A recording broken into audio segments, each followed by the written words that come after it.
House of Yahweh and Bethel.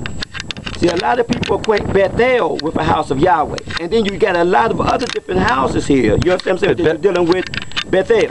But Bethel was house of God, house of El. Exactly. Different from house of Yahweh. That's the point that I'm saying. Yeah. See, so when you're talking about the house of Yahweh, so you have one specific place which David had set up, which was the first place other than the temple. Right. And you had other places which were like synagogues, because in the scriptures you can appoint a house and make a house, a prayer, and you have a devur there, for the Torah. Right. But this specific place here, this is the fort of David. Right.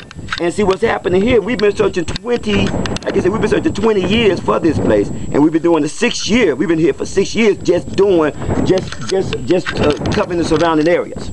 Now, when you say this is the fort of David, this was the house of Yahweh. The priests were, though, right? Yeah, this was because the city of David's down below, right? Well, see, no. Okay.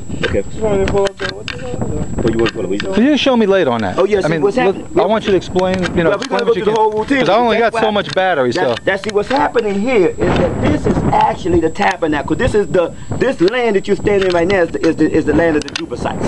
Okay. See, there was 2 Jerusalems. If you went through our research, you understand the Jerusalem of the Amorites and the Jerusalem of the Jebusites. Right. And this was the Jerusalem of the Jebusites. David dwelled right up on that mountain in the area of Hebron. That's where we live at right now in the land we live in. This is Mount Ephraim.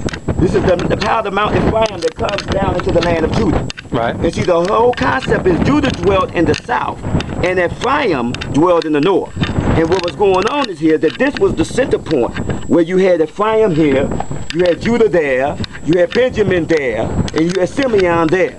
And you had all these tribes converging in this one Pacific Valley. Right. So if you look through our research, you'll see where it talks about Mount Zion, when it talks about Jerusalem surrounded by mountains. I read all that. You know what I'm saying? I read it all. So when you start comparing the whole concept of Jerusalem, then it puts you in this area. But also when you start considering the water, it talks about when Hezekiah's time that water is going to come from this area.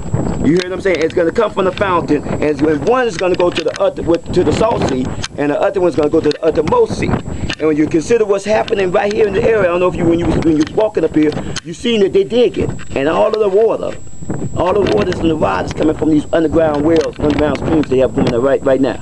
Right. You follow what I'm saying? Yeah. So what's happening here when you understand the significance of this place, the time frame in which this place was discovered, and what this is. This is prophetically the place where all the people are going to be gathering together at this time, all of the people of Yahweh. Okay. You hear what I'm saying? And and see that the thing about it, when you study this place a little bit more, you found out that this is the oldest and is the most preserved site in all of Israel. Let's walk up to the top right now so we can